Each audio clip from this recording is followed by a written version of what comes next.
पृथ्वी पर स्थित जहाँ सभी लोग पैदल जाया जा सकता है भूलोक कहते हैं। भूमि और सूर्य के मध्यवर्ती लोक को भूलोक कहते हैं। ध्रुव तथा सूर्य लोक के बीच जो 14 लाख योजन का अवकाश है उसे लोक की स्थिति का विचार करने वाले विज्ञ पुरुष ने स्वर्ग लोक कहा है। ध्रुव से ऊपर 1 करोड़ योजन तक सहलोक बताया गया है। उससे ऊपर 2 करोड़ योजन तक जललोक है जहां सनकादि निवास करते हैं। उससे ऊपर 4 करोड़ योजन तक तपोलोक माना गया है जहां वैराज नाम वाले देवता संतापरहित होकर निवास करते हैं।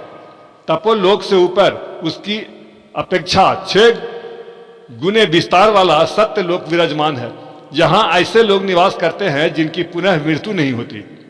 सत्यलोक ही ब्रह्मलोक माना गया है। उसके ऊपर 18 करोड़ 25 लाख योजन परम कल्याणमय धाम प्रकाशित होता है।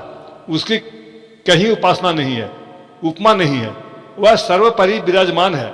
भूलोक, भूलोक और स्वलोक, इन तीनों को त्रिलोक कहते हैं। यह त्रिलोक कृतक अर्थात अनित्य लोक है। जन लोक, तपोलोक तथा सत्यलोक, ये तीनों अकृतक अर्थात नित्य लोक है। कृतक और अकृतक लोकों के मध्य में महलोक की स्थिति मानी गई है। कल्प के अंत में जब महाप्रलय होता है उस समय त्रिलोकी सर्वथा नष्ट हो जाती है। महलोक जन्य शून्य सा हो जाता है, परंतु उसका अत्यंत विनाश नहीं होता। ये पुण्य कर्मों द्वारा प्राप्त होने वाले 7 लोक बताए गए हैं। इन सबसे ऊपर ब्रह्मांड के शीर्ष भाग से शीतल कल्याणमयी जलधारा के रूप में श्री गंगा जी उतरती है और समस्त लोगों को आप्लावित करके मेरु पर्वत पर आती है। वहां से कर्म से संपूर्ण भूतल और पताल लोक में प्रवेश करती है। ब्रह्मांड के शिखर पर स्थित हुई गंगा देवी सदैव उसके द्वार पर निवास करती है। कोटि कोटि देवियों तथा पिग्गल नामक रुद्र से घिरी हुई महान बल और पराक्रम से संपन्न श्री गंगा देवी सदा ब्रह्मांड की रक्षा तथा दुष्ट गणों का संहार करती है। अब पताल का वर्णन सुनिए। भूमि की ऊंचाई 70,000 योजन है। उसके भीतर 7 पताल है जो एक दूसरे से 10-10 हजार योजन की दूरी पर है। उनके नाम अतल, पितल, नितल, रसातल, तलातल, सूतल तथा पताल है। वहां की भूमियां सुंदर महलों से सुशोभित है। वे कर्मशक, कृष्ण, शुक्ल, अरुण, पीत, कंकरीली, पथरीली तथा स्वर्णमयी हैं।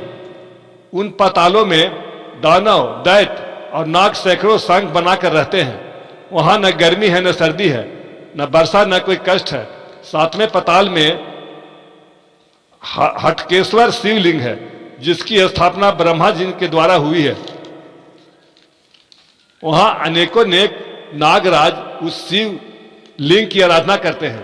पताल के नीचे बहुत अधिक जलमय है। उसके नीचे नरकों की स्थिति बताई गई है जिसमें पापी जीव गिराए जाते हैं। यूं तो नरकों की संख्या 55 करोड़ है, लेकिन उनमें रौरव से लेकर स्वभोजन तक 21 प्रधान हैं। उनके नाम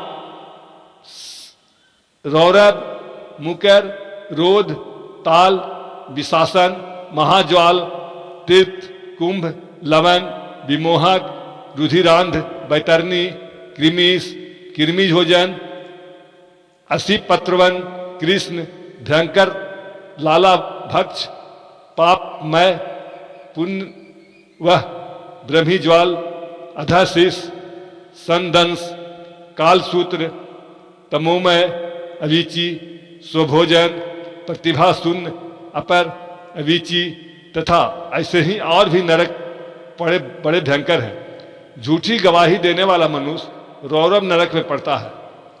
गौओं तथा ब्राह्मणों को कहीं बंद करके रोक के रखने वाला पापी रोध नरक में जाता है। मदिरा पीने वाला सूकर नरक में, नरहत्या करने वाला ताल नरक में पड़ता है। गुरु का अपमान करने वाला महाज्वाल नरक में डाला जाता है।